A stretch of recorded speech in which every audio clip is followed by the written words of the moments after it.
Good morning to all of you my dear friend. आज हम लोग प्रतिशत के बारे में पढ़ेंगे। प्रतिशत को प्रति जोड़ शत लिखते हैं। प्रति का मतलब होता है एक और शत का मतलब होता है 100, यानी किसी भी चीज़ को 100 में व्यक्त करना ही प्रतिशत कहलाता है। यदि हमको किसी संख्या को प्रतिशत में बदलना है तो उसको हम ऑलवेज 100 से मल्टीप्लाई करते हैं, यानी 100 से गुना करते हैं। चाहे वो संख्या जनरल संख्या हो या फिर फ्रैक्शन हो, यानी भिन्न हो, सभी संख्याओं को प्रतिशत में बदलने के लिए हम 100 से गुना करते हैं। चलिए देखिएगा, इसमें कुछ बेसिक्स है।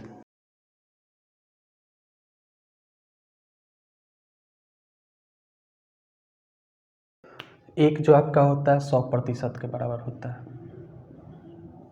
अगर एक को हम प्रतिशत में बदलते तो कितना होगा 100%।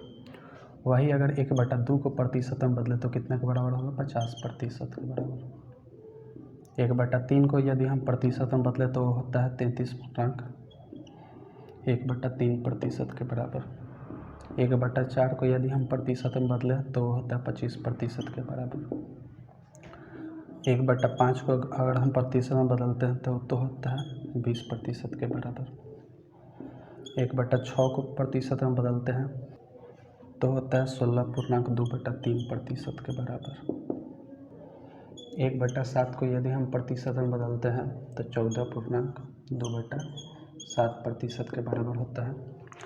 वही अगर 1/8 को प्रतिशत में बदलते हैं तो 12.1/2% के बराबर होता है।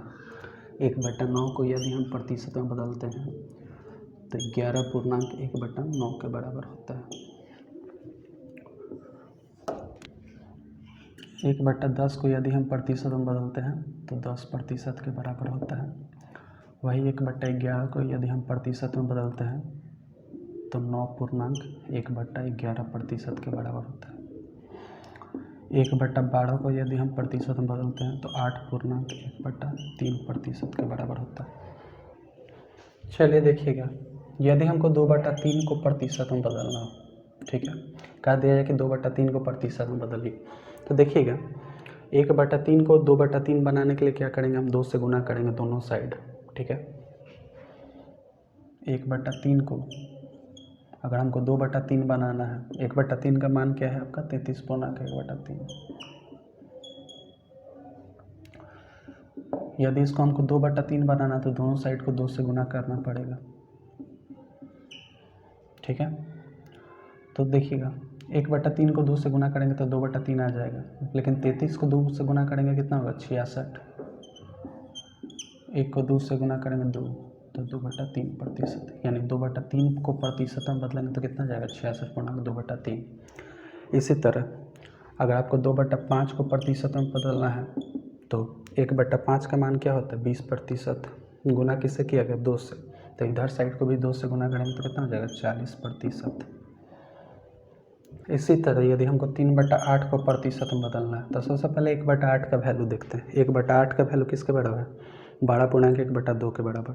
तो ऊपर वाले को 3 से गुना करेंगे तो 12×3 = 36। हाफ को 3 से गुना करेंगे तो क्या हो जाएगा 1.5, तो 36 × 1 = 37, यानी कितना हो जाएगा 37.1/2%।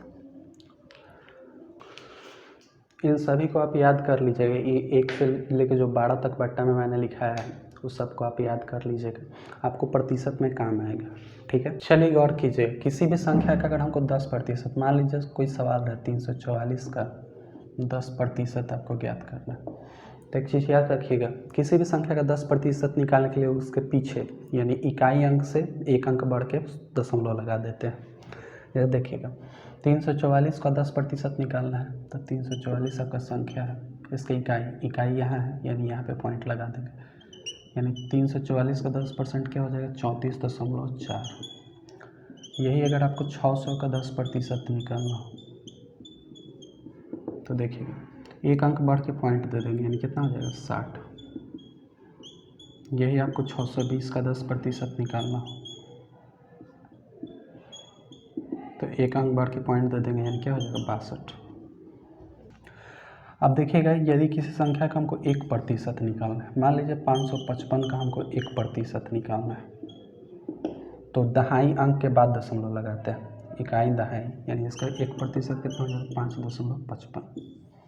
इसी तरह यदि 600 का 1% निकालना है तो दहाई अंक के बाद दशमलव लगाएंगे, यानी 6 आपका आंसर हो जाएगा।